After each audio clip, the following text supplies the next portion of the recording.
Praise the Lord. இன்றைய பலப்படுத்தும் வார்த்தை மத்தேயு 11வது அதிகாரம் 28வது வசனம். Matthew chapter 11 verse 28. வருத்தப்பட்டு பாரம் சுமக்கிறவர்களே, நீங்கள் எல்லாரும் என்னிடத்தில் வாருங்கள், நான் உங்களுக்கு இளைப்பாறுதல் தருவேன். Come to me all of you who are weary and burdened and I will give you rest. ஹல்லேலூயா. இன்றைக்கு உங்களுடைய வாழ்க்கையில் இருக்கிற பிரச்சனைகள், குடும்பத்தில் இருக்கிற தேவைகள், இது எல்லாவற்றையும் நினைத்து ஏதோ ஒரு பாரத்தை சுமந்தது போல இன்னைக்கு நீங்க வருத்தத்தோட இன்னைக்கு இருக்கிறீங்களா?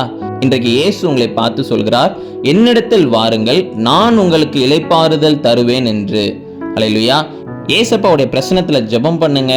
ஏசப்பா கிட்ட ஒவ்வொரு காரியங்களும் சொல்லுங்க. உங்களுடைய பாரத்தை ஏசப்பா கிட்ட சொல்லி அதை இறக்கி வைங்க. நிச்சயம் ஏசப்பா அது எல்லாவற்றையும் கேட்டு உங்களுடைய சுமைகள் எல்லாவற்றையும் அவர் நீக்கி போடுவார். அவர் உங்க வாழ்க்கையில அற்புதங்களை செய்வார். நம்ம எல்லாரும் கண்களை மூடி நம்ம ஜெபிக்கலாம். எங்களை நேசிக்கிற நல்ல தகப்பனே, ஆண்டவரே, இந்த நல்ல பிள்ளைங்க பாரத்தோட இருக்கிறாங்க. ஆண்டவரே ஏசப்பா, நீங்க தகப்பனே ஏசப்பா எல்லா சுமைகள் அந்த பாரங்களை நீக்கி போடுங்க. ஆண்டவரே, பிள்ளைங்களுக்கு தகப்பனே ஏசப்பா ஒரு ஆசீர்வாதத்தை கொடுங்க. தேவைகளை சந்திங்க. நீங்க மகிமைப்படுங்க. இயேசுவின் மூலம் ஜெபிக்கிறோம் எங்கள் ஜீவனுள்ள நல்ல பிதாவே. ஆமேன், ஆமேன், ஆமேன். ஏசப்பா உங்களுக்கு சமாதானத்தை தருவார். சந்தோஷமா இருங்க. God bless you. Have a blessed day.